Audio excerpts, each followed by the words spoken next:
Serious, what's the most disturbing thing you've overheard that you were never meant to hear? Teacher Patty responded. Earlier in my career, I went from school to work with kids with visual impairments, some braille, some tech. I was in a room for kids with intellectual disabilities and vision impairments, waiting for my student to come out of the bathroom. Two parapros in the room were talking about how they had to watch another student's pants in case they saw blood. One said, "The dad got out of jail, so we have to report if we see blood on her butt." I know they were not talking to me, but I heard. I must have done something with my face because the classroom teacher came over and asked what LD heard. She told me that the girl's dad raped his daughters but did it anally to prevent pregnancy. While he was in jail, their mom married him so he would be living with them. And the mom was pregnant. I wish I had stood somewhere else that day while I waited for my student. Wienerworld responded. My father-in-law died after a routine hip replacement. His O2 levels plummeted and he suffered heart failure.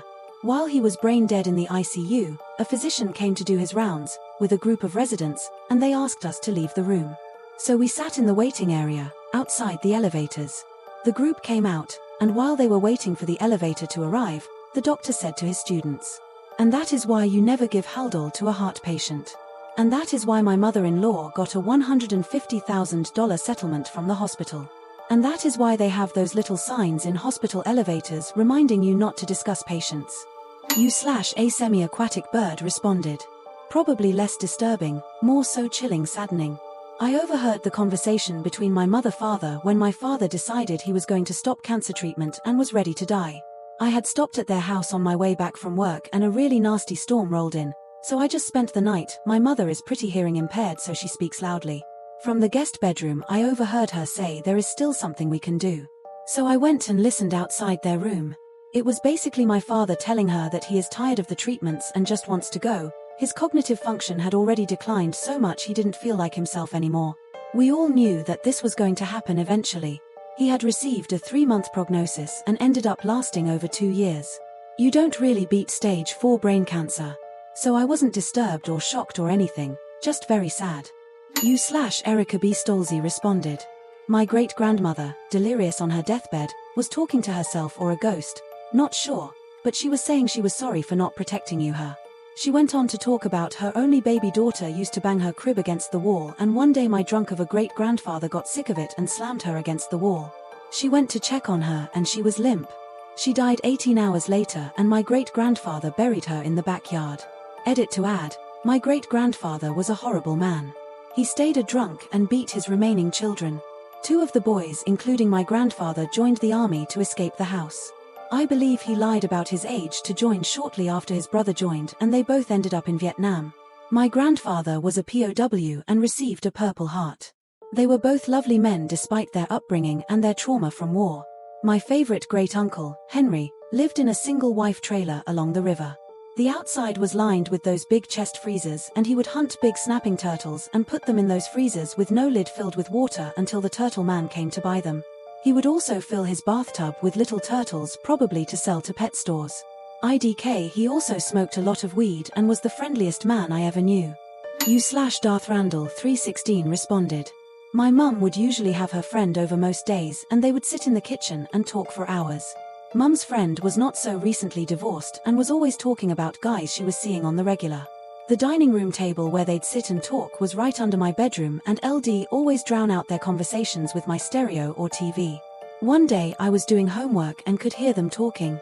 Mum's friend had a daughter who was around 16 to 17, and the friend was complaining that her daughter had massive breasts and she would get loads of attention, and she hated that all the guys would look at her daughter and not her. The friend then admitted she had been crushing up all kinds of diet pills into her daughter's food to stop her boobs from growing and maybe shrink them. /throwra 83832929 responded. When I was about 10, I was staying with my grandparents for the weekend. I woke up in the middle of the night and heard my grandma's voice coming from the kitchen, so Elle crept down the hall, thinking maybe she was making a midnight snack and I could join her. But as I got closer, I realized she was crying. I hid around the corner and listened as she talked to my grandpa, her voice breaking, saying, "I'm so tired, I just don't know how much longer I can do this." She started talking about how every month she had to choose between buying her medication or putting enough food on the table, how scared she was that she might leave us with nothing.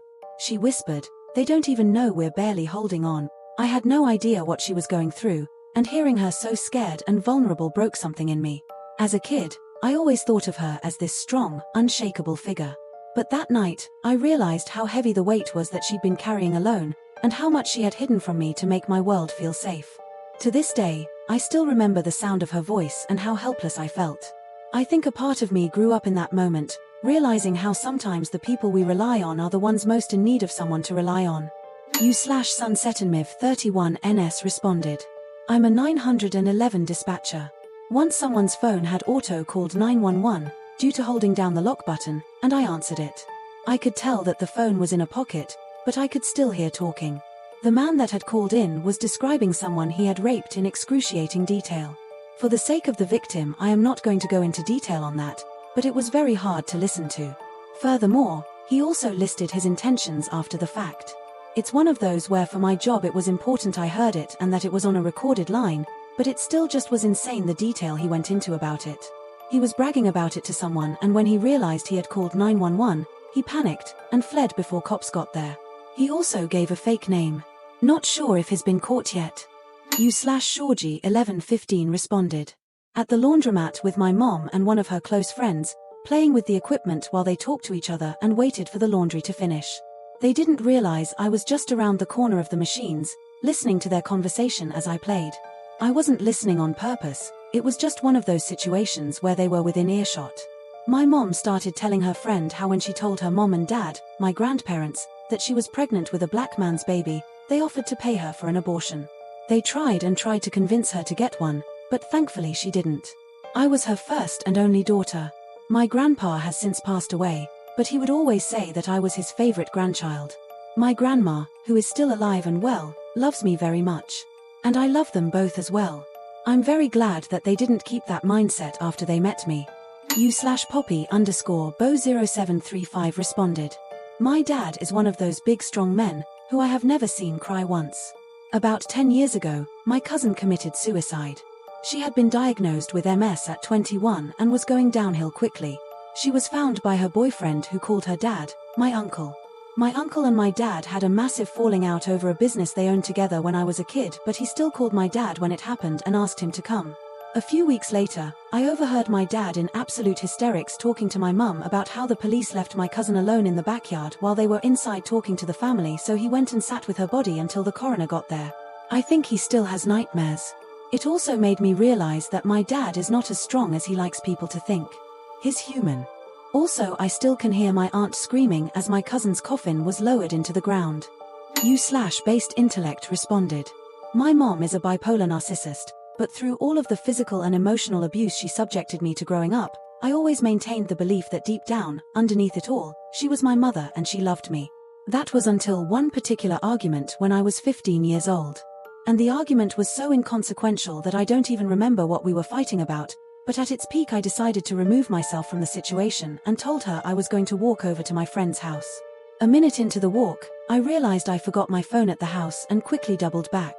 I entered the house quietly because I didn't want her to notice and be confrontational again.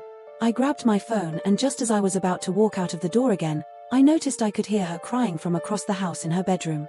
I quietly walked over to her bedroom and peeked my head in.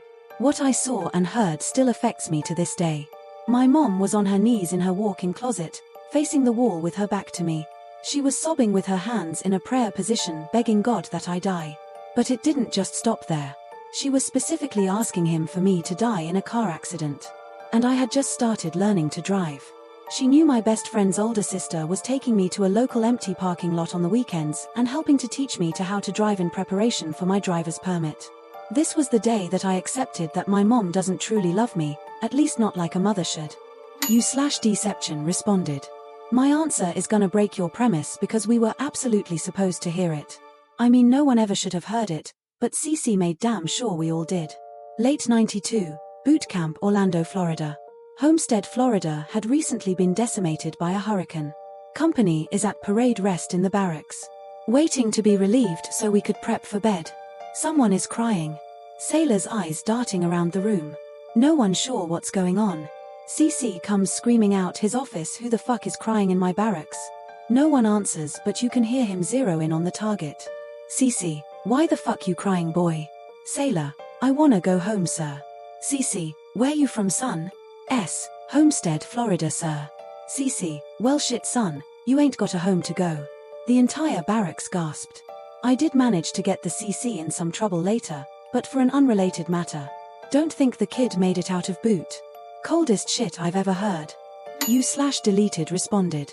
I was talking to my stylist off and on, and I remember the woman sitting in one of the styling chairs getting a phone call. She answered and her face immediately fell.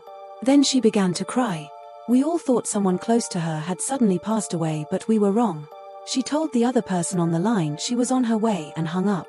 Luckily her hairdresser was just about finished. As she was gathering her things, someone asked her what happened and she looked around at all of us, somewhat shocked. She said her younger cousin was snatched from a gas station in Houston. It was on tape. She was on her way home from work and stopped to fill up. Another vehicle drove up and forced her inside. She had been missing for months. The person who called her was one of the family members, informing her that they just found her missing cousin in New Orleans. Obviously, she left in a hurry and all of us women looked around at each other with the acknowledgement of how scary the world can be for us. Not part of the story, but LVE been an esthetician in the state of Texas for the last 10 years and human trafficking is one of the things we're trained to spot. Whenever we renew our license, half the training is about human trafficking, how it works, how it looks, because it doesn't always look like the movie Taken, etc. Last time I checked, Houston was at the top of the list for human trafficking. Thanks for watching, everyone. Like and subscribe for more videos like this one. If you enjoyed this video and want to dive even deeper into our community, consider becoming a channel member. Members get exclusive perks like early access to videos, custom emojis, shoutouts, etc. And it's a great way to support the channel so I can keep bringing you the content you love.